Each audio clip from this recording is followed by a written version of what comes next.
So it's so tough because, excuse me, we're a small town dealership, so Mm. we hang with the best of them, but there's fewer of Yep. us, and the if you sell to anybody and you get a bad review, we're a small You're town, fucked. dude. 10,000 Yep. people know about it in about 2 days. So Well, well, that's what the Yelp reviews and internet is now. It basically turned the entire world into a small town.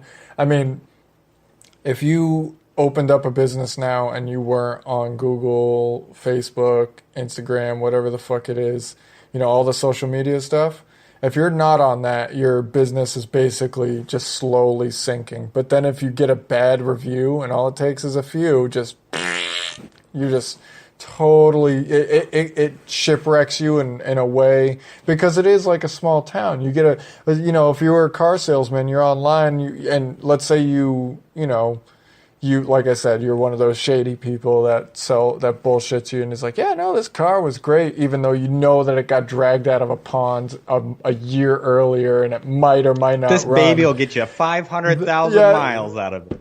easy, easy, and there'll be no fucking problems, my Never word. And replace a then it's tire. like, yeah, and then you drive it off the parking lot and the bumper falls off and you're like, oh, you drove off the parking lot. Sorry, dude. Like, We you're only have just, a hundredth of a mile warranty. Sorry.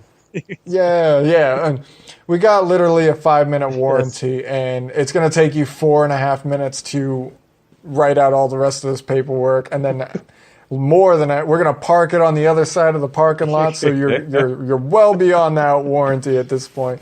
But like you do that now, and a review gets on the fucking, Keanu sold me this shitty ass fucking car.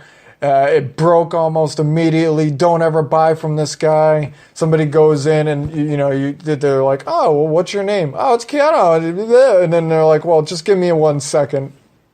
Yeah, you got 0 stars on all your ratings, dude. You're fucked. Go fuck yourself. Show me to somebody else right now. Let me talk to your manager. Well, You know. you touch on an interesting subject, and I actually have conversations Yeah. about this a lot.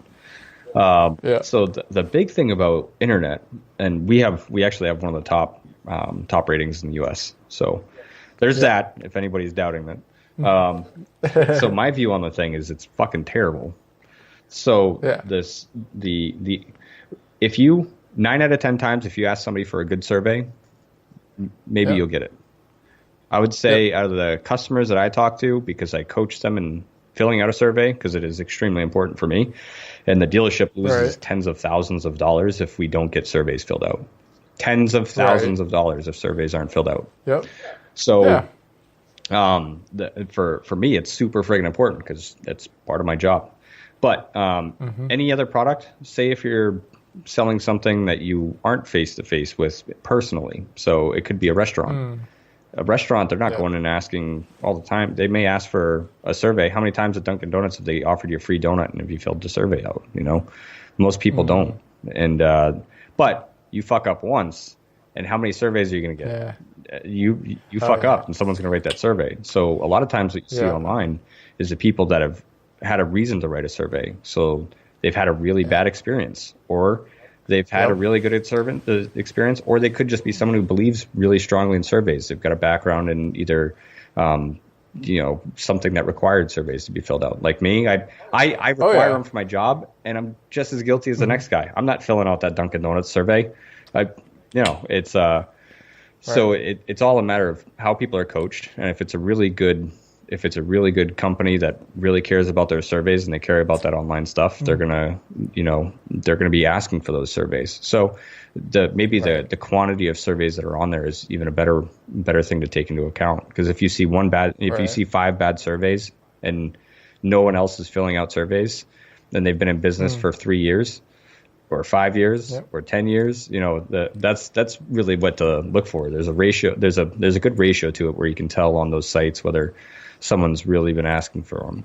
So Well, I get super skeptical of it sometimes too, because some place might have, like, let's say it's got like a bunch of, like, let's say it's got 1,000 reviews. Out of those thousands reviews, 700 of them are 5 stars. Then you got 200 of them are 4 stars. Then 100 of them are 3 stars, and then when it gets really down to it, you got like maybe, I don't know where I'm at right now, but like say I'm not worried about your math. Say 700, 200. Yeah, let's say 100 of them is like 2 and below. If I see that shit, I immediately get skeptical, and I'm like, all right, well, let me just check out some of these 5 stars, and it'll be like, place was great, super awesome, or just like would look like a fucking robot wrote out whatever review it was, and it's like, I see what it was. Because you know how, like, obviously it would be time consuming, but if your business relied solely on like good reviews, I just see some dude just being like, I gotta get the good reviews, and he's making a million fucking emails. Or, you know, let's not be sexist here. A lady sitting down fucking writing out a million good reviews, and just after a few of them, she's like, great, done, awesome, boom, bump, boop, 5-star, boop, boop, boop, and just going and going and going and going and going. Like, I mean, granted, like, stuff like Yelp and shit has verified user, Sure. But, I mean... And, you know, that's pretty good. And when I see the verified user, I'm just like, oh, you're just a douchebag. Like, that's your job. I mean, you know, not against anybody who's, you know, yeah, his or her fucking nose is just straight up in the air, fucking like, this place didn't give me good enough fucking nachos, so go fuck these people. You know, like it would have been good, but. You know, and I could give 2 shits. Like, I was one of those people that, again, I was like, I would give people good reviews. Even if it was shitty service, I would just give them good reviews because I know at the end of the day they're getting some type of kickback from it. But I didn't realize how important it was until they started doing it at my job. And it was like Yelp reviews for massage and shit like that. Like, they give you $10 a good Yelp review. But then it also, again, would take it away. And it's like, well, am I pushing these Yelp reviews because I want a Yelp review, or am I pushing it because of the money? So I just stopped doing that at that point. I'm like, hey, give me a Yelp review if you want. Let me know what you really fucking think, you know. Even if it's good or bad, I'm like, please put up some bad shit so I can read it at least. Because, you know, I want to get people's feedback on my massages as much as possible. And nobody, you know, to their credit, for the most part, will sit there and be like, dude, that fucking sucked. You need to get whatever you're doing under wraps because I'm not paying for that, you know. Well, and if you feel that way too about it, I mean, obviously we're talking about the importance of reviews, and you use them. So, you know, it's not shameful to ask for a good review, but it's shameful to not ask for, you know, good feedback. Not good feedback, but actual real honest feedback. Honest feedback. Yeah, and so what I tell my customers is I explain how important. That's why I have no problem telling you. You know, I explain the importance of the survey and basically what it does for us. And if there's any reason that they couldn't give me, you know, I basically need perfects on mine. If I get a 90, it drops us low enough that if we're not in the top 10, we're out. We're out. So. Explain that whole thing, and then, you know, if there's any reason that I wouldn't score perfect, let me know, because one, Ford's not going to tell me. They're not going to ring up William on the phone and say, hey, what's going on with this? They don't do that. Hey, we want to give you more money, man. Why the fuck aren't you doing that? Exactly. They're like, nah, keep doing mediocre reviews, and you know, we don't have to give you any kickback, and go fuck yourself. Oh, it's a big thing. So I asked for feedback, and I've gotten. I don't even think I've gotten a bad survey yet. But the big thing is, if I have any feedback, people will call me directly and tell me. They're not the relationship that you build during that process. Obviously, it takes a little while, and you have a little bit more of an intimate relationship with your customers than I do.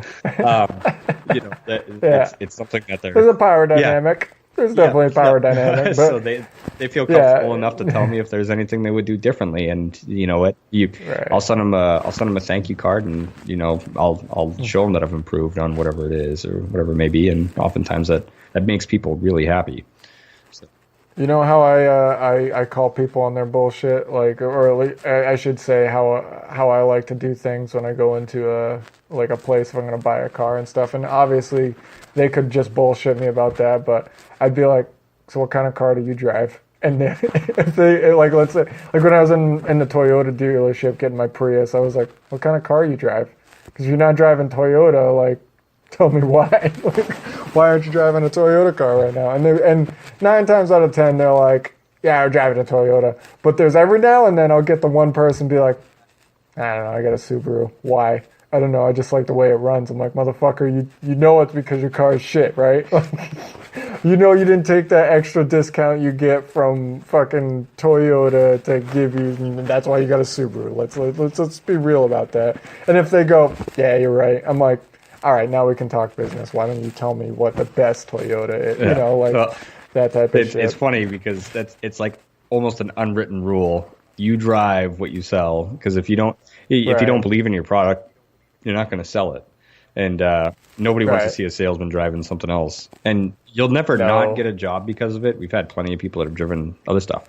Like, I was going to say, how's that work if you can't afford, like, a Ford? Yeah. You know, like, if you're at the Ford dealership and it's like, dude, I got this Honda Civic because that's what I could afford. It's a 94 Honda Civic. I'm not driving this around because of luxury, man. No, yeah, no. And that was something that was pretty interesting to see, too, because obviously Hyundais were the cheapest thing I sold, both value and product-wise.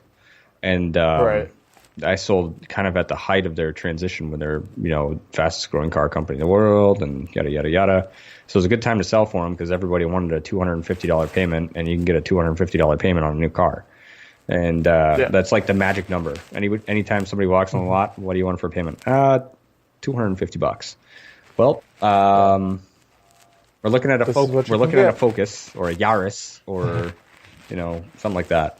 It's a compact sedan. The price of vehicles is so crazy. In 2013, when I started, 2012 rather, you could buy basically most brands and be under $300 on like a Elantra or Focus or maybe even Fusion. It was getting kind of close to that size, like mid to full size sedan. You're in that under 300 range.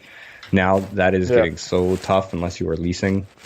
Every year. Oh, I know. Trust me, I fucking know. Dude. Like I went from having that $230 car payment to now it's like $350 or some shit for my Prius. So. But I'm saving basically $100 a week in gas, so yeah, can't really complain. No, it's funny because you don't ever realize how much you're actually paying for a car until you break every bit of it down. Because I got hosed on my first car that I bought. My engine went 3 months after I bought it with less than 3,500 miles on it. On my way to work to sell Hyundais. And my engine quit. Just all of a sudden, pooped the bed. And so I was out $4,000 at that point. And then I bought the vehicle that I had up until this year, which was an '08 Fusion. And I didn't put a dime into that vehicle until last year. So I was at 180,000 miles, and I put my first, other than tires, I put my first work into it, which was $2,000. Other than flushing transmission fluid. So maintenance. Yep, I started chasing a clunk that we had, which was just from Maine, beating the hell out of your car. And it didn't go away completely. It made it a lot better. But then I brought it back in about 6 months later for basically the same thing. I wanted it gone. And I was looking at another $2,500, and I was like, Jesus. Yeah. So, God damn! I'll just buy a new car at this point. So this is what I figured. I already had a payment on it, and I was going to be paying it for another year or maybe a year and a half. I forget what it was, and I was paying like $350 a month. And when you broke down how much I was paying for service work over that year, so say it was $4,500, I was looking at like $800 a month, basically. Is where I was, or it was going to be $4,000. I'm sorry, for the second one. So it was like $800 a month, and I was like, "There's no way, I can fucking do that." Jesus Christ! I should break it down. It was $350 for my payment, plus the service was $400 to $500 out of my, because I was taking $100 out of my paycheck and putting it to a credit account. So that's $750 to $850 every single month for a friggin' '08 with 180,000 on it. I was like, do you understand what we could be buying with an $800 car payment? I was like, you want a Maserati? I'm just kidding. So anyway, I was at the dealership and I was like, I gotta do something right now. So I go over to my sales manager. I was like, I got my last bill from service.